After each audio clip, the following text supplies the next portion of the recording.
對於今朝有消息傳出，政府正就人工島計劃緊急召開閉門會議，商討撤回醫療城項目重新招標。明朗發言人表示冇收到相關嘅通知，有信心政府會按原定計劃同明朗簽訂合作協議。同時，明朗亦已就醫療城嘅項目開展咗第一期嘅工作。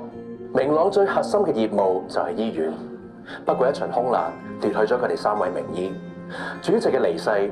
醫院喺短時間之內要面對重重難關，尤其是係投資最大嘅人工島項目，而家又有傳政府會收翻，仲有嘅就係銀行信貸，亦都可能面臨危機。雖然仲有董一言醫生呢張黃牌撐住，但係以佢一人之力，單天係咪真係可以保自尊呢？老實講，我唔係太樂觀。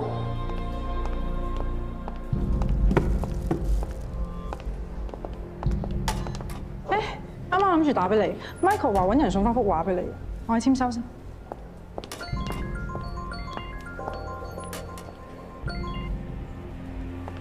Michael， 早晨，董醫生，冇啊，屋企做緊裝修，所以揾人送翻幅畫俾你。我諗都差唔多到㗎啦。咁貴重嘅嘢，早啲送翻俾你好啲。如果未有咩揩花整爛，就唔係咁好啦。明嘅。我知呢排比較忙，所以今朝直接打俾 Fanny 託佢安排一下。唔該晒。唔使客氣。啊，我都要開會啦，唔阻你啦，拜拜。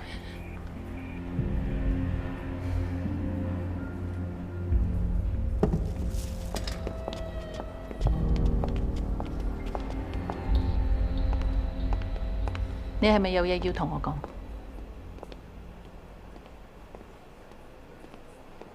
之前話你自把自為，原來講錯咗你。你根本就係橫衝直撞，直衝落山。今朝 Michael 打電話俾我，我真係嚇親。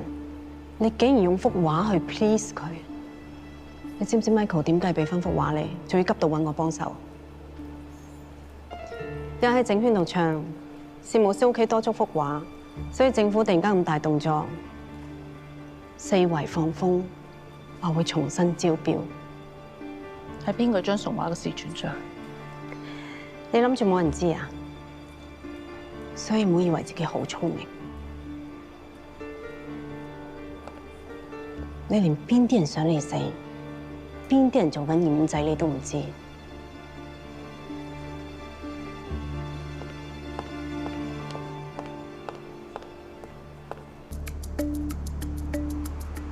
明朗醫院3大家族成員日前喺歐洲遇空難身亡嘅黃俊圖、黃啟智、黃啟聰同埋佢公子黃海樂，今日喺明朗醫院大禮堂舉行聯合追思會。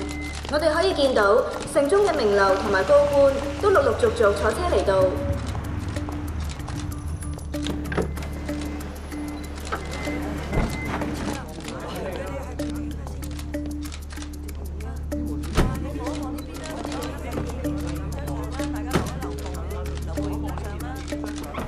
不如俾記者影幾張相先。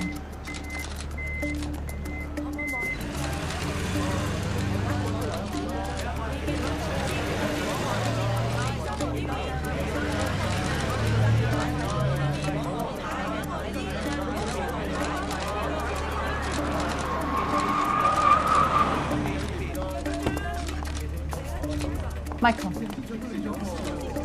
只有身邊。有心。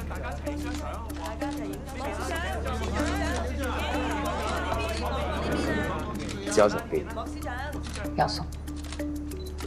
杜醫生，杜醫生，影一張相左邊啊！黃先生呢邊望左邊啊！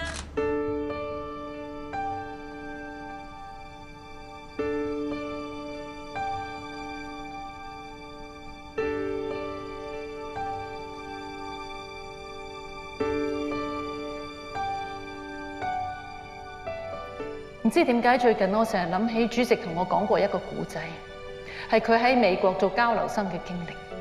嗰陣時，佢喺急症室做，佢遇到一個曾經自殺3次都死唔去嘅病人，就喺最後一次就送咗去佢嗰間醫院。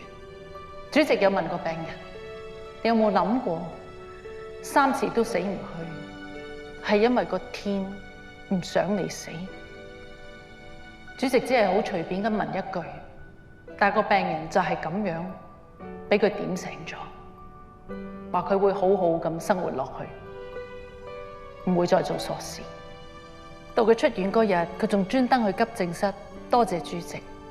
但3個鐘頭之後，主席啱啱準備放工，竟然見到佢又送咗入去。今次佢傷得好重，救唔返。原來個病人係返到屋企落車嗰陣，俾後面醉駕個司機撞埋去。主席話嗰一刻，佢真係有問過個天，使唔使咁樣？雖然到最後佢都係冇答案，但係佢發覺其實呢個病人提醒咗佢一樣嘢，我哋永遠唔會知道個天想點，所以佢可以做嘅就係好好珍惜每一個佢遇到嘅病人，或者有時只係幫佢哋延續生命多1日半日。但係呢1日半日對個病人嚟講，可能係佢一生人最有意義。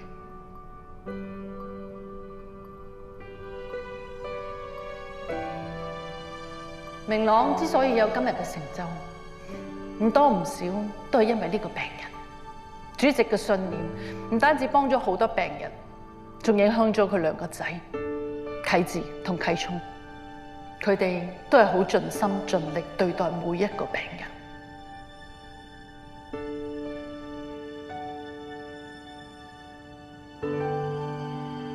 為咗紀念呢3位仁心仁術嘅醫生，明朗醫院決定捐5億成立明朗慈善教育基金，培養更多嘅醫療人才，延續明朗精神。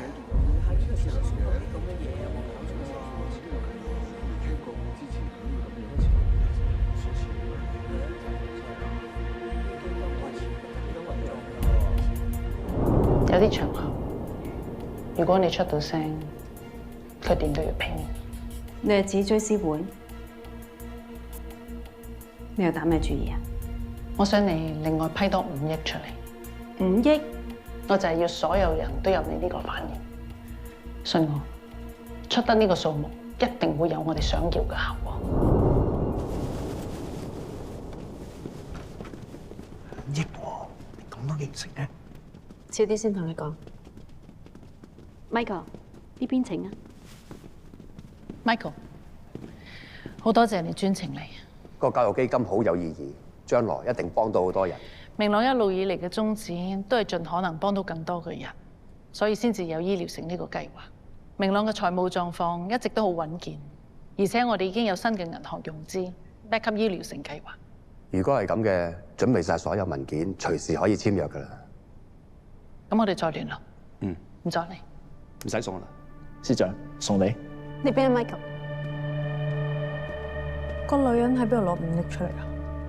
有咁多錢就應該攞嚟托市，而家股價冧到咁，嘥氣啦！Michael喺度特登講俾佢聽嘅啫。哦，咁快就完啦？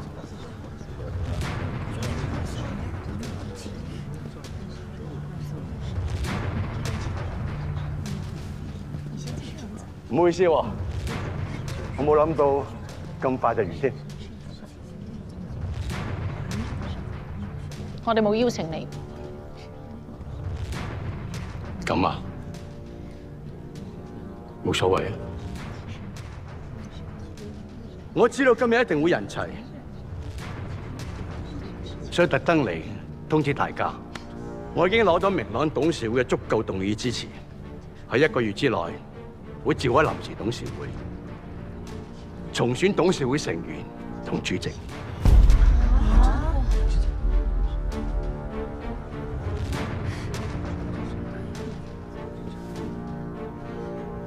唔使咁奇怪喎。冇錯，我而家唔係董事會成員，不過最近我手痕，趁低吸納入咗些少明朗。我說唔話得，雪中送炭，見個價諗得咁凄涼，咪幫手托一托市咯。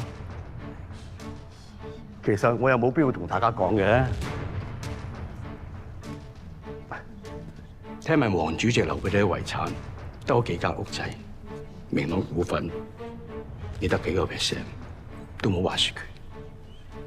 董事會有咩決策，其實唔關你事。不過點都好啊，我同黃主席總要相識一場，都應該嚟送佢一程。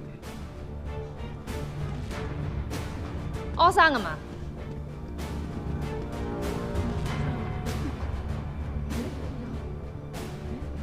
我哋呢度私人聚會，而且冇人邀請你。門口嗰邊唔熟。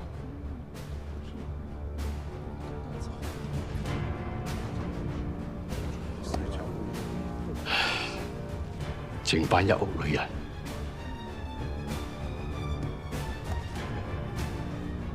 ，3萬倍，慢慢行。